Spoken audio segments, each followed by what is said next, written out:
Hello, and welcome to Leaderfolk, an inclusive look inside the Jewish community. I'm your host, Sarah Bogomolny, and this Friday, I'm so excited to welcome our guest today, Rabbi Caryn Aviv. Rabbi Caryn is on the rabbinic team of Judaism Your Way in Denver, Colorado. She is an amazing person, and I'm so happy to have you with us today. Thanks for having me. I know, bold praise for somebody that I've never met face-to-face, but I am really genuinely excited to have you here. Yay, I'm really excited to be here. So, everybody who listens to the podcast is probably sick of hearing me say this, but I do genuinely love to start out just by asking, what's your Jewish journey, and how the heck did you end up doing what you're doing today? That's a great question. So, my Jewish journey is kind of twisty-turny. I was raised in a suburb of Chicago called Highland Park, which was extremely Jewy.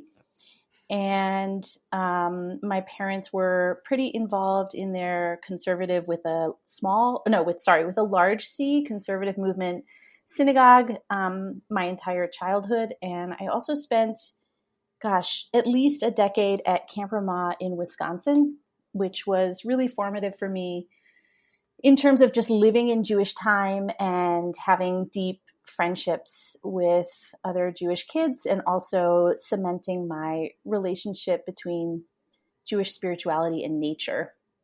And so that was important. And then I went to music school in New York City and had tons of friends from Camp Ramah who went to Jewish Theological Seminary. So I spent a lot of time on the Upper West Side of Manhattan, hanging out with those folks, and then studying Jewish studies in graduate school because I was living in a very Orthodox neighborhood in Chicago called West Rogers Park, and then commuting to a Catholic university a couple miles away on Lake Michigan called Loyola University. And I was surrounded in graduate school by big statues of Jesus and Mary and crosses everywhere. And everybody who taught in my graduate program, they were all like secular lefty Jews who had pretty unresolved animosity towards Judaism as a religious or spiritual tradition. And so between living in an ultra-Orthodox neighborhood, commuting to a Catholic university, and getting puzzled looks on the faces of my professors when I said I wanted to study Jewish studies and also study race and ethnicity as a special field, I realized I've got to figure out my Jewish stuff. So that was an interesting journey for earning a PhD in Jewish studies, and then spending some time in Israel to write my dissertation on the question of why do American Jews immigrate to Israel, and what does gender have to do with that? So that brings me to my 30s. And that was a really interesting process to live in Israel in the late 90s during the Oslo Peace Accord era. And then I came back to the United States and worked a couple years in San Francisco, where I met a fellow Leaderfolk podcast guest that you've had on, Karen Ehrlichman, who's one of my besties.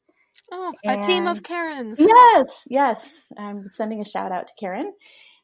So lived in San Francisco and then came to Colorado in 2003 to teach Jewish studies in academia at University of Denver and University of Colorado at Boulder. So pretty much my whole adult life, save for a few years here and there, I've worked on and off in the Jewish community, either in Jewish studies or in Jewish nonprofits. I started a Jewish national nonprofit called Jewish Mosaic, which was working on LGBTQ inclusion in the Jewish community. And that eventually merged with Keshet in 2008 when the Great Recession unfolded. So I've kind of always worked in the Jewish community in various roles and different kinds of organizations, and finally decided to leave academia and follow my heart and take the plunge, and went to rabbi school about 7 years ago and started working at Judaism Your Way. Wow. So what was that was there a formative transitional moment where you said enough with the academics, or something that pulled you, like very specifically called you to the rabbinate? Yeah. There were a couple factors. One was I was working in a non-tenure track job, and I had to reapply every couple of years for my job. So living with job insecurity and a high teaching load and low pay was really difficult. So those were kind of structural factors. Another factor was that I really loved doing service learning and having deep mentoring conversations with students at the university. And that's less valued than publishing. And the truth of the matter is I cared less about publishing than developing strong relationships with students. And so I realized over time, I'm really working in the wrong system. And also, when you're working with college students, I kept on having this feeling that, God, it's too late. By the time you're working with college students, they're already somewhat baked. And I was yearning to have more of an impact on young people's lives at an earlier age. And I also wanted to just work with people at different stages of their lives. So not just college students, but I wanted to work with elders, and I wanted to work with parents and younger people. And so it just was a gradual discernment. It took about 5 years of real discernment that I don't think I'm working in the right system. And I also feel like I'm only using like maybe half of the gifts that I have to offer the world. And so what would be a way to be of service in my work that would use all of the things inside me that I want to offer to the world? And a friend and colleague of mine, like we were going for a chat in a park, and I was just struggling. And they said, why aren't you a rabbi? And I felt like, like I had been struck by a thunderbolt. And I instantly knew there was some truth in what the person had said to me. And then I felt this rush of fear. And I think I kind of went into what I call reluctant Shiro mode of like, no, I don't want to do that. And I had kind of a crisis of conscience of like, ugh, I don't know if I believe in God. It's guy in the sky. How could I be a rabbi? And, my mentors who helped me get to the place of enrolling in rabbinical school were extremely patient and very kind, and helped me figure out like, oh, well, that's what rabbinical school is for, is to figure out what are my big, hairy Jewish questions and how can I find my own answers. And I think ultimately it was the right move to take that leap of courage and leave the university. I have no regrets, and I don't miss it. So in that regard, I'm much happier as a rabbi than I was as a professor. It's so inspiring. I think that really that ability to kind of look at the path that you've been on and hop off, it takes a lot of courage. Whew, it was scary. I'm telling you, it was tough. And my last project that I worked on in the university was taking students to Israel and Palestine for a couple weeks on a global seminar that was exploring justice and democracy and human rights. And it was that kind of immersion experience with students where we were living together, we were visiting all these amazing places and talking to people and having really deep, heartfelt conversations. And it felt a little bit like camp. And I realized like, oh, this is the kind of work that I want to do.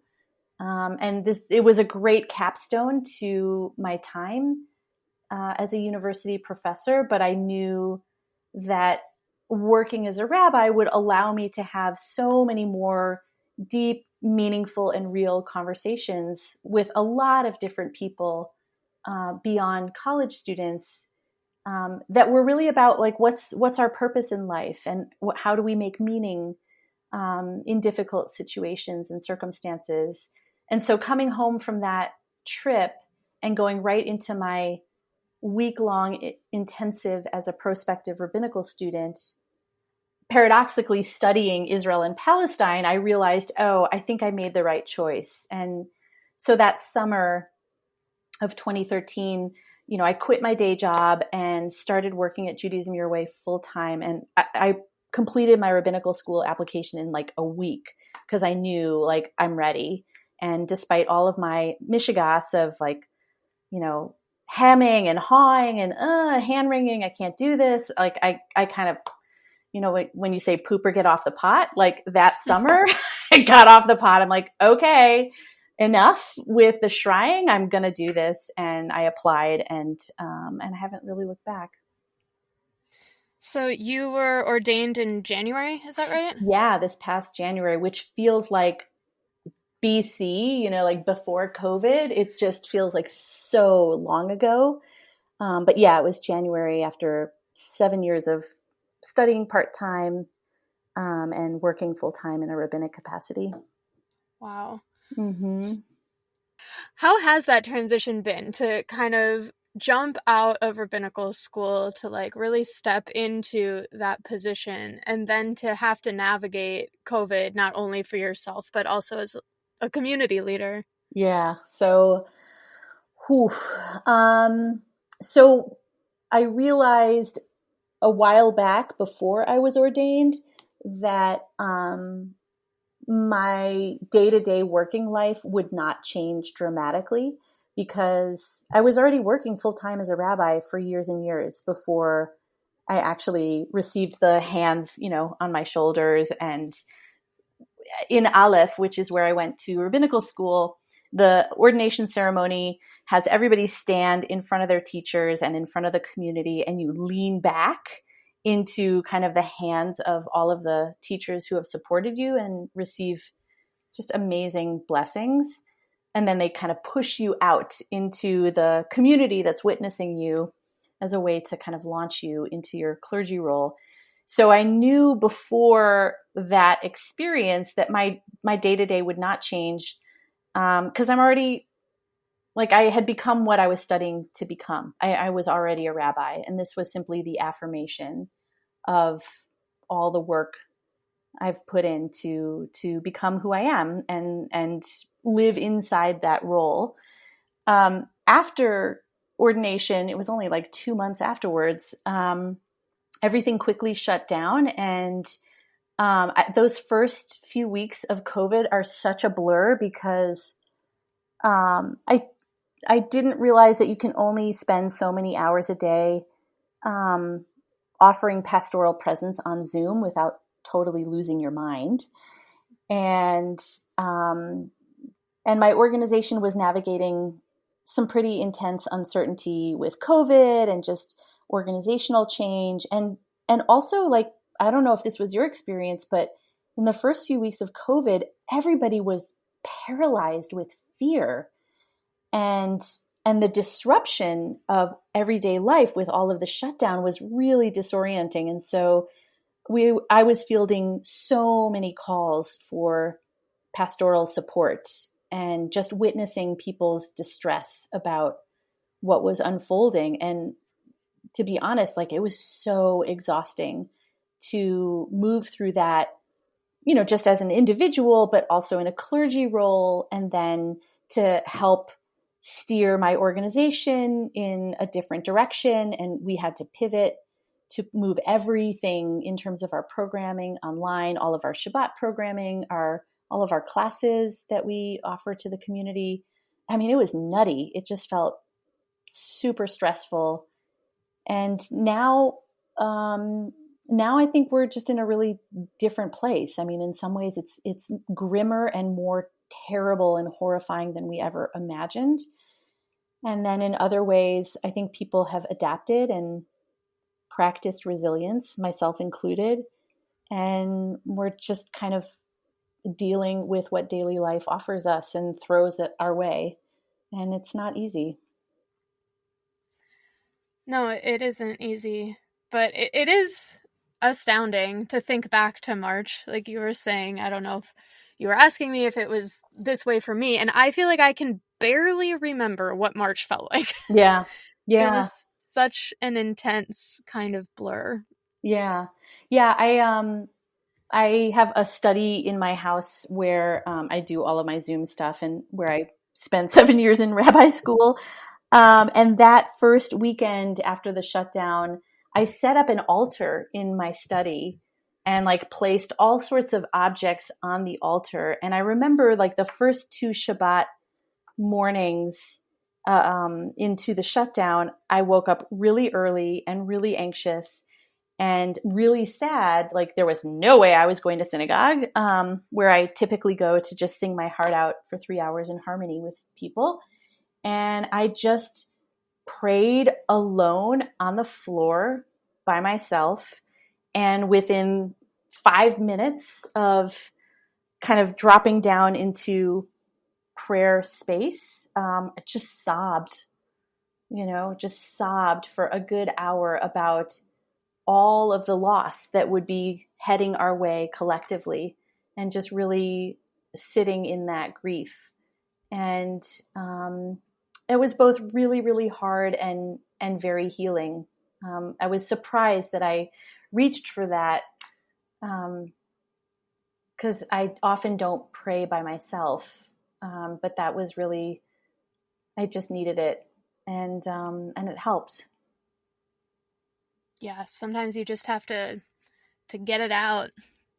Yeah, and I have never really, like I always teach that there's a couple different categories of Jewish prayer, like wow, thanks, yay, please and help, and I'm sorry. And it's only when I'm flying through turbulence on a plane that I'm like, please help. That category of prayer has not really been a huge resource for me. And in COVID, it's been powerful. Like I've turned to the Book of Psalms and done some retranslation of Psalms to make them my own, and to really dive into what is the feeling or the experience of asking for help and needing reassurance and feeling all of the feels of the uncertainty we're living through. And it's been soothing, and I'm grateful to have Judaism and Jewish text as a resource for that.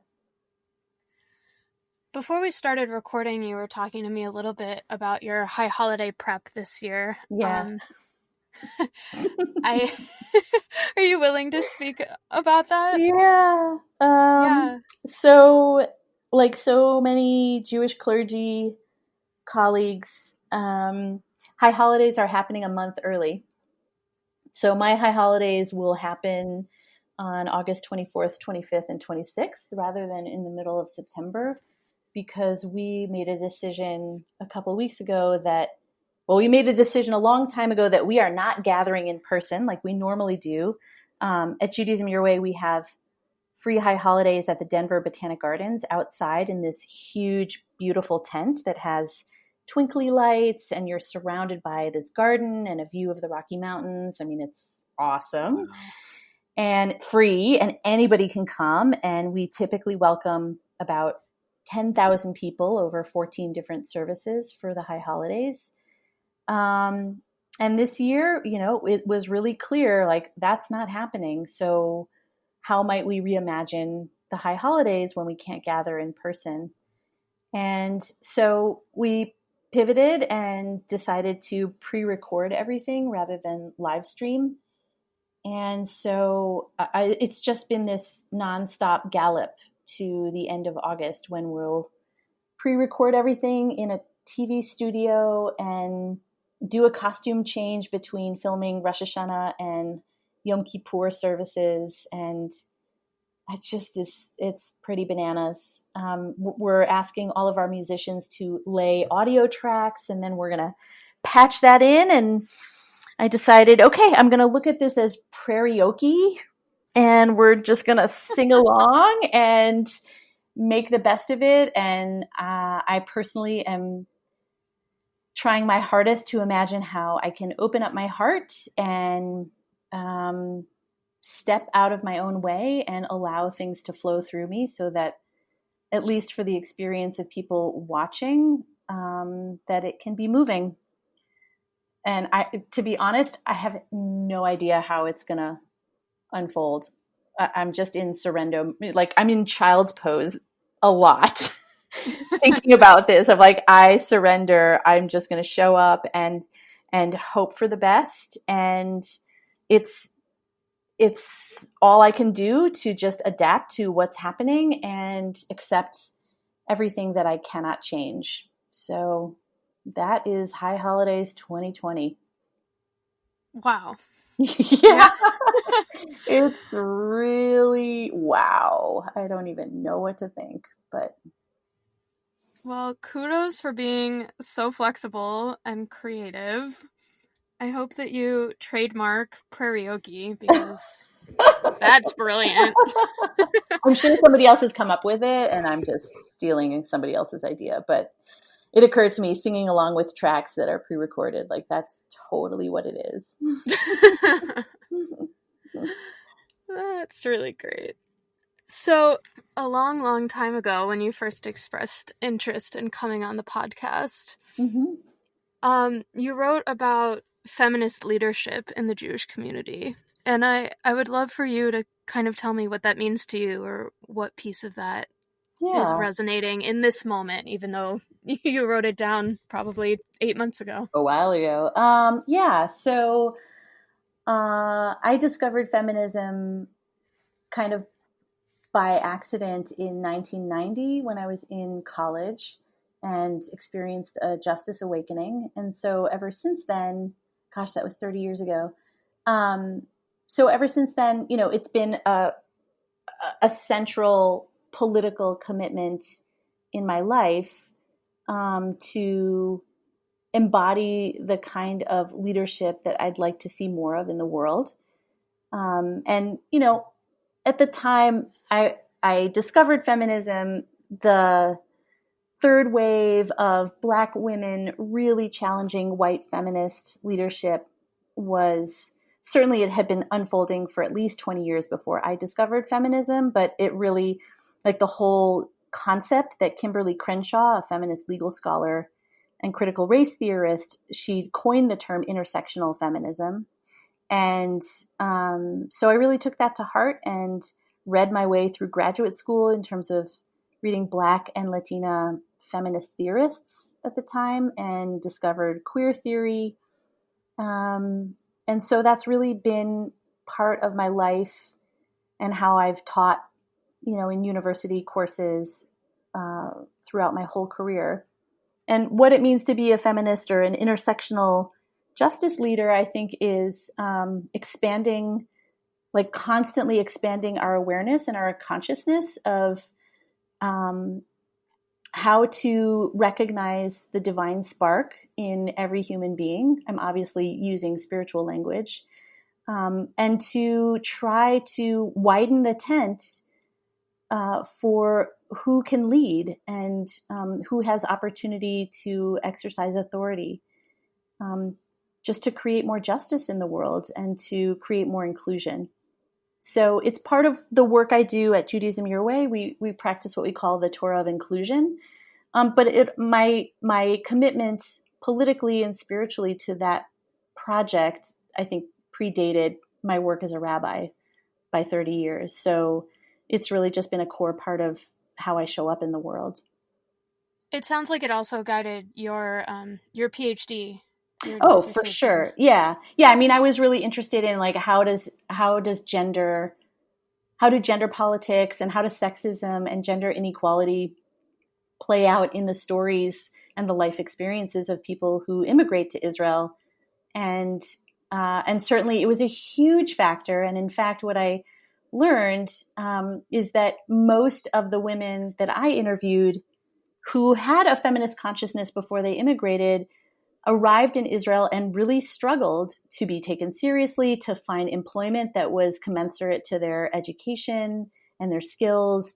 They encountered such blatant sexism and patriarchal assumptions that they just wanted to get married and have children and leave the workforce. And so consequently, a lot of the women I interviewed, if they didn't marry an Israeli man, if they were straight, which would precipitate staying, they often left after a couple years of trying to make a go of it in Israel, because it culturally, at the time, it was just so significantly difficult and different enough to make it not so viable to make a life there. And I did not see the same thing for men. I mean, Jewish men have their own mishigas in terms of like a masculinity complex, and some of the men that I interviewed really struggled mightily to fit in with sort of a hyper-masculine ethos and join the army. But a lot of men struggled, I think, as well with trying to adapt and be as Israeli as they could be. But those men, for the most part, did not leave. They stayed because they had more privilege and they had more opportunities to do so.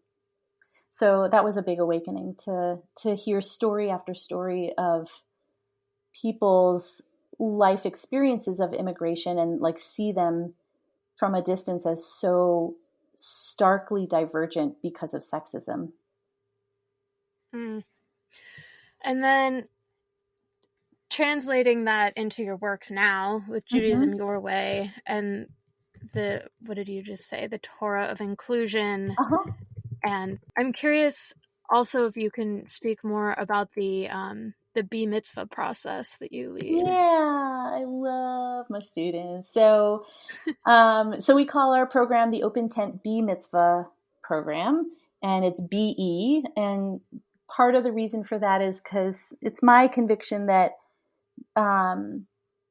having a relationship to Judaism is about being and doing. And we also wanted to just like explode the gender binary with how we call this coming of age process. We're working with several kids who have already identified as trans or are gender queer. And we really wanted to offer a program in name and in practice that wasn't dependent on a fixed gender identity, because we know that so many things are in flux for emerging teens. So we call it B Mitzvah.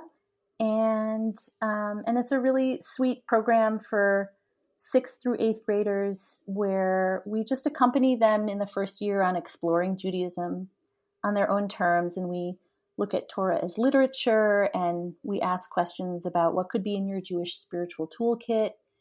The question of belonging and community is really up for middle school kids who are trying to find themselves and find their tribe. So we have a whole lot of curriculum that we explore about those questions. And then we also introduce what it means to live in the rhythm of Jewish time and holiday celebration, and that it's tied to a larger unfolding kind of spiral of relationships to our ancestors and also relationship to the earth, and living in a more conscious relationship with the earth by celebrating harvest festivals. And the Jewish holiday calendar just has so much richness and opportunity to explore that.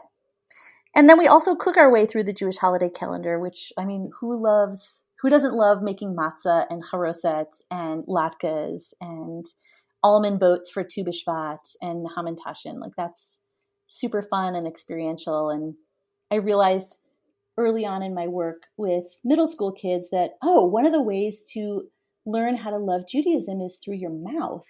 And cooking is so much fun. The kids just come alive, and it's really living and experiencing Judaism in this joyous way. So that's our first year. And then our second year really focuses on thinking deeply about leadership and what it means to transition from being a Jewish learner to becoming a Jewish leader and teacher. And the ultimate goal is that on the day of their ceremony, the student is really leading everything, and they've thought deeply about what goes into their siddur, into their prayer book that they've designed. And they offer kavanot, or like short explanations of what the prayer is that they're about to lead and why they chose it and what it means to them. And that they're really demonstrating Jewish spiritual leadership at their ceremony. And then they are celebrated for their accomplishments. So it's awesome to just see kids change over those 2 years and stand with them on the day of their ceremonies and just watch them fly. I cry after every B Mitzvah ceremony. It's it's unfailingly satisfying to just watch kids really come into their own. And yeah, I could talk about it forever, but I won't. No, that sounds so beautiful. It's super, super sweet. What an amazing gift to give them, that like agency over their Jewish identities, which I feel like takes a really long time for some people. Yeah. Like we were talking about before we started recording, I feel like it's an ongoing process for everybody, but I think for me it did take a while to kind of figure out like how do I fit into all of this, and how does all of this fit into me? Yes. And I really want to emphasize the latter statement that you just made of like, how does this fit into me? We really believe that students, any person, whether you're Jewish or not, has the ability to engage in a very deep, thoughtful way with Jewish material, whether it's Jewish text or Jewish ritual or songs or history, and to really empower people to ask their own questions. And we can guide them and walk with them to find their own answers. And so when a student asks a big Jewish question and their eyes light up because they're really interested, I'm like, whoa, that's fantastic. Let's go find some answers. And I say answers in the plural because one of our premises is that there are many right ways to be and do Jewish. And really at Judaism Your Way, we want to respect and include them all so that people are finding answers and practices and tools that have integrity for them, rather than us being didactic or prescriptive and saying, hey, you have to fit into our system, whether it works for you or not. So, the name of our organization, Judaism Your Way, we really mean it. Like we want to help people find their own way rather than have them walk our way, because, our way is not necessarily for anyone else except us. So it's more, it's focusing on the agency of the individual and also, building a community around that premise. So beautiful. Thanks. Yeah, really, really exciting. As you look towards the future, given that I know you've been practicing as a rabbi for several years at this point, but now you're officially a rabbi, kind of looking forward into the future, what else is lighting you up? What else are you excited to explore? You mean personally? Yeah, sure. Yeah.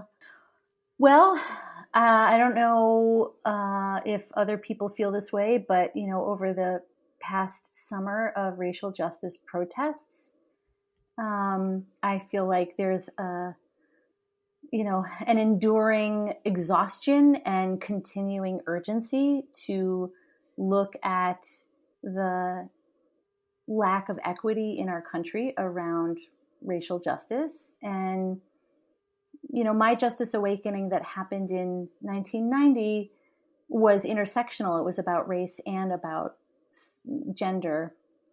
And so this feels like nothing new and yet so timely and urgent. So, my personal commitment that I made this summer is to do what I can as a rabbi in a leadership position to have honest and candid conversations amongst white Jews in particular about our own racism, and to work towards dismantling white supremacy. So that's something I've been thinking a lot about.